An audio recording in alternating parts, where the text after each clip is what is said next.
নমস্কাৰ বন্ধুসকল মোৰ নাম গোবিন্দ ৰাজখোৱা মই নেষ্ট বাস্তু এক্সপাৰ্ট নিউমেৰলজিষ্ট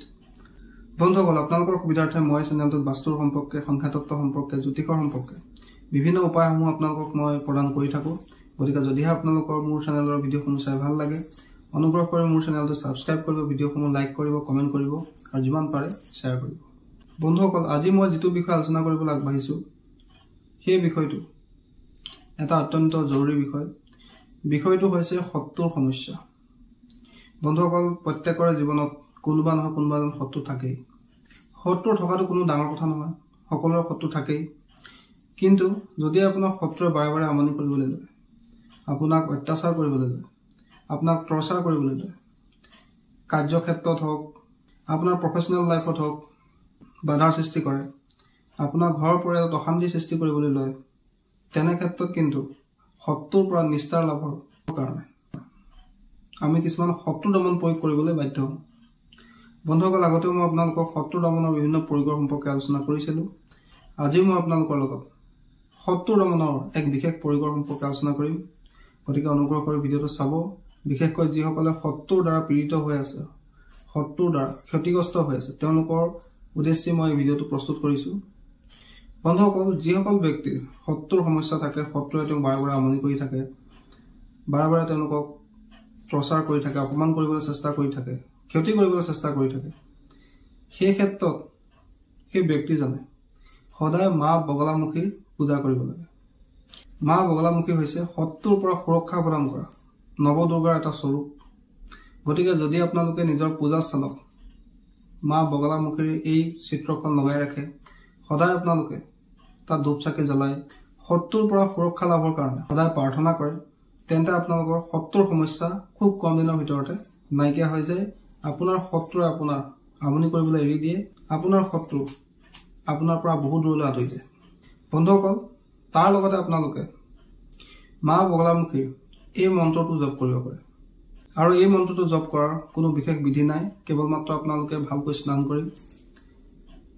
পবিত্ৰ অৱস্থাতে এই মন্ত্ৰটো জপ কৰিব শুই থাকোতে বা আপোনালোকে স্নান নকৰাকৈ এই মন্ত্ৰটো কেতিয়াও জপ নকৰিব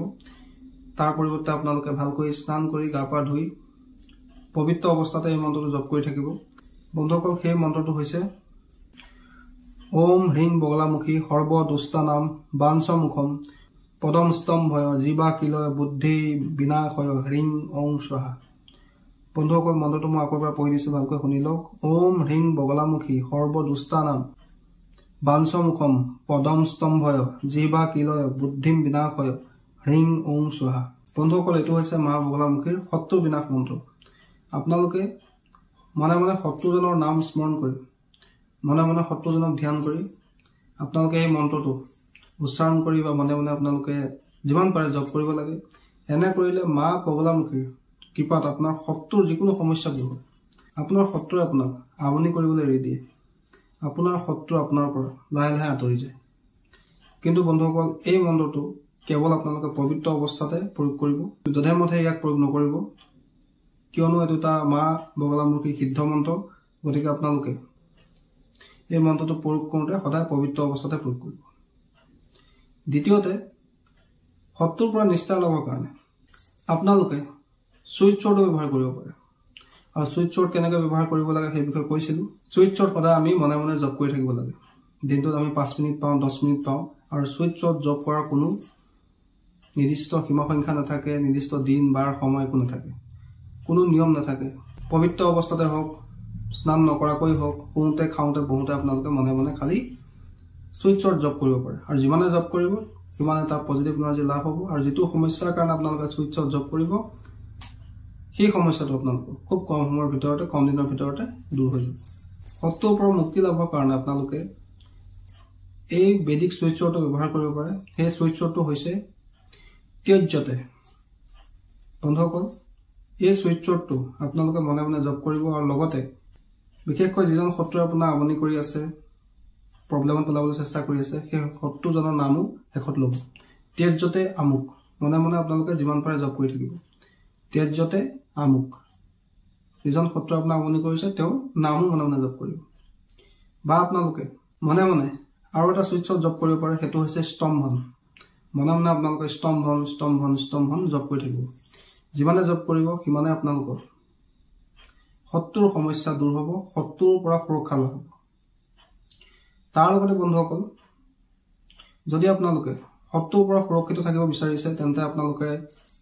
তাৰ কাৰণে এটা শক্তিশালী এঞ্জেল নম্বৰ ব্যৱহাৰ কৰিব পাৰে। বন্ধুসকল, সেই এঞ্জেল নম্বৰটো হৈছে 051। সেই এঞ্জেল নম্বৰটো হৈছে বন্ধুসকল 051। এইটো কেনেকৈ ব্যৱহাৰ কৰিব লাগে? আপোনালোকে প্ৰত্যেক দিনে এই এঞ্জেল নম্বৰটো নিজৰ বাওঁ হাতত, মণিবন্ধত বা বাওঁ বাহুত গ্ৰীণ পেনৰ সহায়ত লিখিব লাগে। আৰু আপোনালোকে নিজৰ পানী খোৱা বটলত ওপৰত স্কেচ পেন লৈ আপোনালোকে এই 051 লিখি ল'ব লাগে। আৰু যিমান পাৰে মনে মনে সেই 051 সংখ্যাটো জপ কৰিব লাগে। যিমানে এই এঞ্জেল নম্বৰটো জপ কৰিব বা এই চুইচ ৱৰ্ড কেইটা জপ কৰিব সিমানে আপোনালোকৰ শত্ৰুৰ সমস্যা লাহে লাহে নাইকিয়া হৈ যাব। বন্ধুসকল, এই চুইচ ৱৰ্ড কেইটা বা এই এঞ্জেল নম্বৰটো অত্যন্ত পাৱাৰফুল। গতিকে আপোনালোকে ইয়াক সম্পূৰ্ণ বিশ্বাস সহকাৰে মনে মনে জপ কৰিব। নিশ্চয় আপোনালোকৰ শত্ৰুৰ সমস্যা দূৰ হ'ব। তাৰোপৰি বন্ধুসকল, এই শত্ৰুৰ পৰা সুৰক্ষিত থাকিবৰ কাৰণে, শত্ৰুৰ পৰা নিজকে ৰক্ষা কৰিবৰ কাৰণে আপোনালোকে মা বগলামুখীৰ সিদ্ধ কৱচো ধাৰণ কৰিব পাৰে। মা বগলামুখী কৱচ ধাৰণ কৰিলে আপোনালোকৰ শত্ৰুৰ পৰা সুৰক্ষা লাভ হয় বা আপোনাৰ শত্ৰুৱে আপোনাক আমনি কৰিবলৈ এৰি দিয়ে বা শত্ৰুৰ পৰা আপুনি সদায় সুৰক্ষিত থাকিব পাৰে। বন্ধুসকল, আশা কৰিছোঁ আজি আপোনালোকে যদি শত্ৰুৰ সমস্যাত ভুগি আছে, শত্ৰুৱে যদি আপোনাক বাৰে বাৰে আমনি কৰি আছে, আমি কি এনে সহজ উপায় কৰিব পাৰোঁ যাৰ দ্বাৰা আমাৰ এই শত্ৰুৰ সমস্যা দূৰ হয়, শত্ৰুৱে যাতে আমাক সমস্যাত পেলাবলৈ এৰি দিয়ে, আমাক অপমান কৰিবলৈ এৰি দিয়ে, ক্ষতি কৰিবলৈ এৰি দিয়ে, সেই সম্পৰ্কে আজি আপোনালোকে গম পালে। আশা কৰিছোঁ আপোনালোকৰ ভিডিঅ'টো ভাল লাগিলে, আশা কৰিছোঁ আপোনালোকৰ বিষয়টো ভাল লাগিলে। যদি ভাল লাগে অনুগ্ৰহ কৰি ভিডিঅ'টো লাইক কৰি দিব, কমেণ্ট কৰিব আৰু মোৰ চেনেলটো ছাবস্ক্ৰাইব কৰিব। ধন্যবাদ।